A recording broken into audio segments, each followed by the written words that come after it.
मध्य प्रदेश के रायसेन में केंद्रीय रक्षा मंत्री राजनाथ सिंह ने 1800 करोड़ की लागत से निर्मित होने वाली BEML rail hub for manufacturing इकाई यानी ब्रह्मा का भूमि पूजन किया। इस परियोजना के तहत प्रारंभिक उत्पादन क्षमता 125 से 200 कोच प्रतिवर्ष होगी, जिसे 5 वर्षों में बढ़ाकर 1100 कोच प्रतिवर्ष किया जाएगा। यहाँ विकसित होने वाली तकनीकी क्षमताएं प्रदेश को हाई स्पीड रेल और मेट्रो निर्माण के वैश्विक बाजार में प्रतिस्पर्धी बनाएंगी। देखिए ये खास रिपोर्ट। एमपी को मिली फिर एक बड़ी सौगात। BEML rail hub for manufacturing इकाई ब्रह्मा का भूमि पूजन। रायसेन में रक्षा मंत्री राजनाथ सिंह ने किया भूमि पूजन। परियोजना से एमपी के युवाओं को मिलेगा बम्पर रोजगार।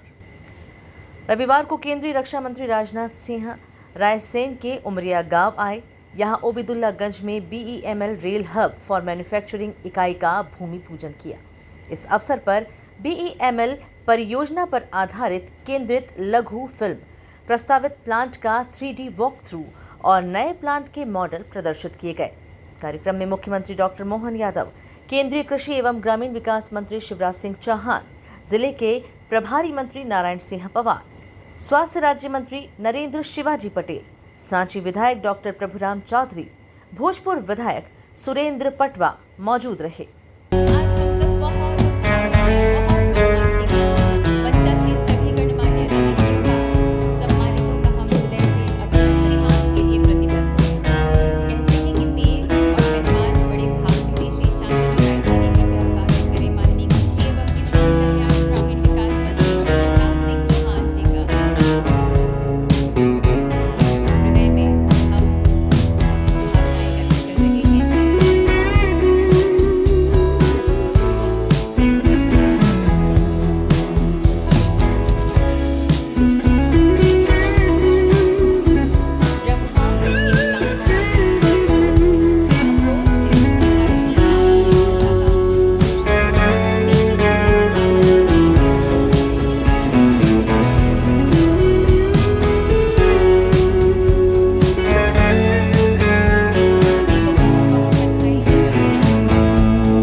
रक्षा मंत्री राजनाथ सिंह ने कहा, 2014 में भारत का रक्षा उत्पाद सिर्फ 600 करोड़ ही एक्सपोर्ट करता था, लेकिन अब तक 24,000 करोड़ से ज़्यादा डिफेंस आइटम एक्सपोर्ट कर रहे हैं। अब हम नई तकनीक खुद तैयार कर हथियार बना रहे हैं।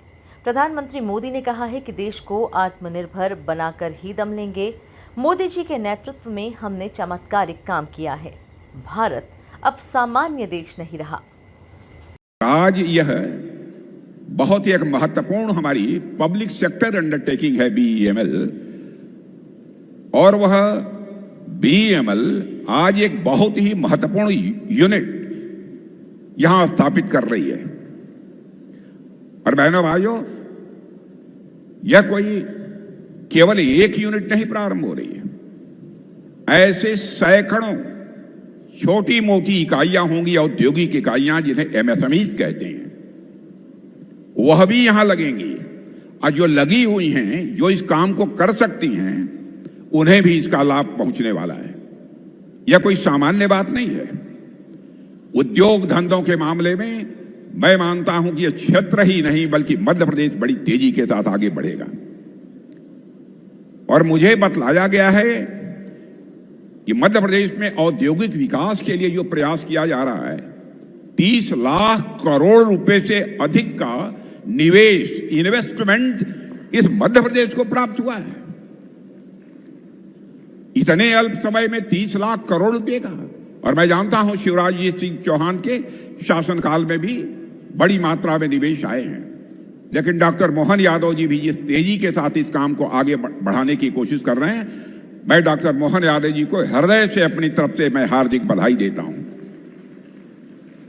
और मुझे इस बात की भी जानकारी दी गई है मेरे बहनों भाइयों कि राज्य सरकार ने 48,000 हेक्टेयर का भूमि बैंक भी तैयार किया है। यानी अधिक से अधिक उद्योगों को लाने का एक संकल्प हमारी इस मध्य प्रदेश सरकार का है। और केवल भूमि बैंक ही नहीं तैयार किया है, मुझे बतलाया गया है कि यहां पर इंटरनेट की सुविधा भी वहां पर उपलब्ध कराई गई है, फैक्ट्री शेड तैयार किए गए हैं, कनेक्टिविटी भी की सुविधा भी मुहैया कराई जा रही है, और साथ ही साथ यहां पर उत्पादन का कार्य प्रारंभ करने के लिए कुछ उद्योग भी स्थापित किए गए हैं। वैसे तो पहले से ही मैं जानता हूं कि हमारी खमरिया और जबलपुर में रक्षा क्षेत्र की कई इकाइयां बहुत ही अच्छी तरह से काम कर रही हैं, और मैंने यह अनुभव किया है पिछले 25-30 वर्षों में कि रक्षा क्षेत्र का एक केंद्र बनने के लिए जो गुण चाहिए, जो संसाधन चाहिए, बहनों भाइयों, इस मध्य प्रदेश में वह गुण भी हैं मध्य प्रदेश वासियों के अंदर, और साथ ही साथ वह संसाधन भी मध्य प्रदेश के पास है, ऐसा मैंने महसूस किया है। भारत अर्थ मूवर्स लिमिटेड की देश में ये दूसरी यूनिट है। 61 साल पहले बेंगलुरु में इसकी पहली इकाई रोलिंग स्टॉक फैक्ट्री से शुरू हुई थी। इसका नाम ब्रह्मा परियोजना रखा गया है, यानी BEML rail hub for manufacturing unit. अब मध्य प्रदेश के रायसेन जिले में इसकी दूसरी यूनिट लगाई गई है।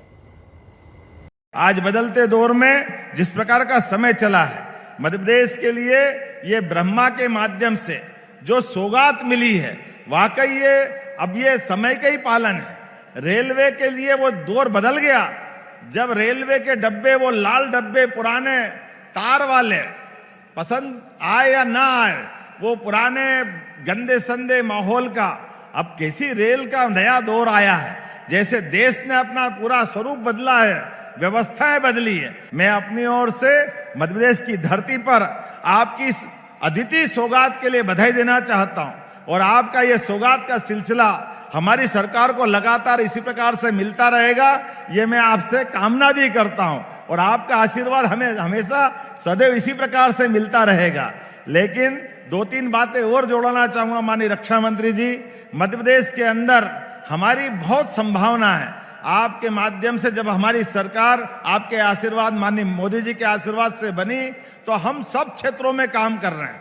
एक क्षेत्र नहीं है, ऐसे सभी क्षेत्रों के अंदर, जैसे नदी जोड़ो अभियान, केन बेतवा नदी जोड़ो अभियान का बड़ा लाभ मिलने वाला है। यह विश्व का पहला नदी जोड़ो अभियान है, उसमें रायसेन जिला, विदिशा जिला, इनके किसानों को भी लाभ मिलेगा। जोरदार अभिनंदन करें अपने किसान भाई बहनों के लिए। और कितनी बड़ी राशि दे रहे हैं, लगभग दोनों राज्यों को मिलाकर 1 लाख करोड़ की धनराशि आपके माध्यम से मिलेगी। उसमें 50,000 करोड़ की राशि मध्य प्रदेश को मिलने वाली। रायसेन, विदिशा, पूरा हमारा आगे तक का बुंदेलखंड, जो गरीबी और खास करके सिंचाई के मामले में किसानों की क्षमता योग्यता तो है, भूमि में उर्वरता भी है, लेकिन पानी की कमी के कारण से यह पूरा बुंदेलखंड का जो माहौल था पूरा का पूरा बदलने वाला है। और केवल केन बेतवा नहीं, पार्वती, कालीसीन, चंबल योजना के माध्यम से हमारा राजस्थान और ये जो मध्य प्रदेश का, हमारा उत्तर मध्य प्रदेश का पूरा हिस्सा, जो चंबल से लगाकर मालवा तक का 13 जिलों के अंदर एक अलग दौर में पहुंचने वाला है। इस परियोजना से भोपाल, रायसेन के अलावा सीहोर और विदिशा जिलों को भी लाभ मिलेगा। इस यूनिट से करीब 5,000 युवाओं को रोजगार मिलेगा। इस यूनिट में रेलवे कोच, रेलवे उपकरण के अलावा जरूरत पड़ने पर रक्षा उपकरणों का भी निर्माण किया जा सकेगा। Bureau report, MP news, Raisen.